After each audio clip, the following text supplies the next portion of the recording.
1 bulan Kapten Philip McMartin yang disandera oleh komplotan Egyanos Kogoya. Begini kondisinya.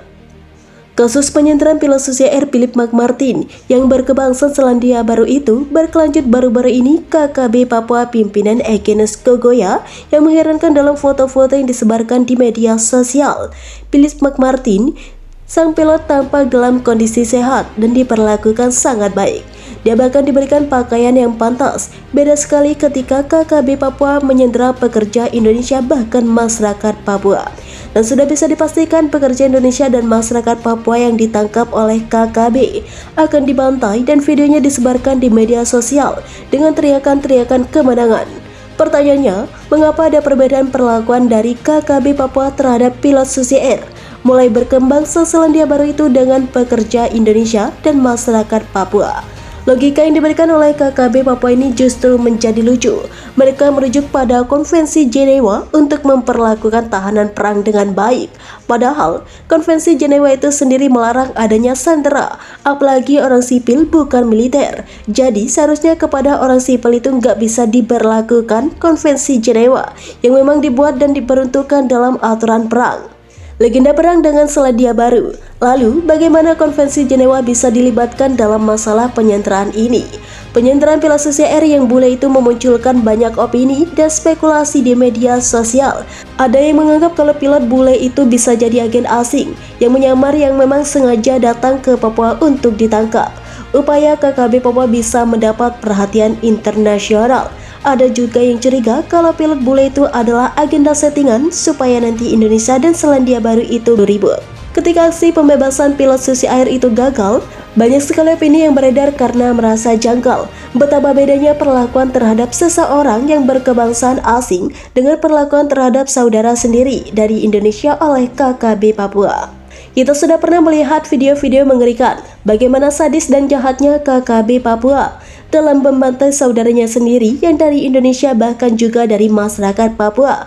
Buat saya KKB Papua itu mentalnya masih mental inlander, mental orang jajahan.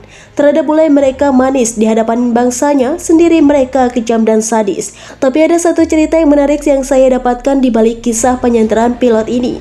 KKB Papua kemungkinan curiga kalau pesawat Susi Air itu mau mengevakuasi 15 pekerja bangunan yang sedang membangun puskesmas di distrik Paru. Rencananya ke-15 pekerja itu akan diculik dan dibantai oleh KKB Papua. Tapi masyarakat Papua di distrik Paru lah yang menyelamatkan ke-15 orang pekerja dengan menyembunyikan mereka di rumah-rumah warga. Sebelum dikawal keluar dari distrik Baru, sebagian warga distrik Paru akhirnya juga ikut mengungsi. Sebelum terjadi aksi balas dendam dari KKB Papua pimpinan Egyanos Kogoya yang terkenal jahat itu.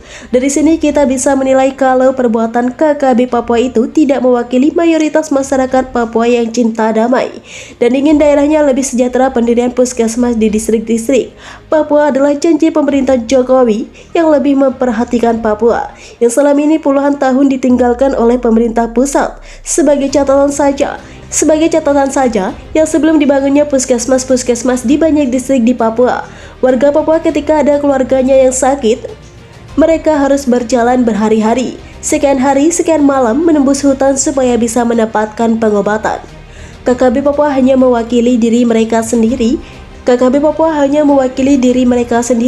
Yang rakus dan jahat supaya secara politik mereka bisa berkuasa dengan bantuan asing yang ingin menguasai alam Papua dan para pengkhianat dari dalam negeri yang mencari untung dari penjualan senjata. Sebagai informasi terakhir, TNI sekarang sudah mulai bergerak untuk membebaskan para sandera. Memang enggak mudah menghabisi KKB itu karena mereka bersembunyi di hutan Papua yang terkenal lebat dan KKB Papua sangat mengenal daerahnya dengan baik.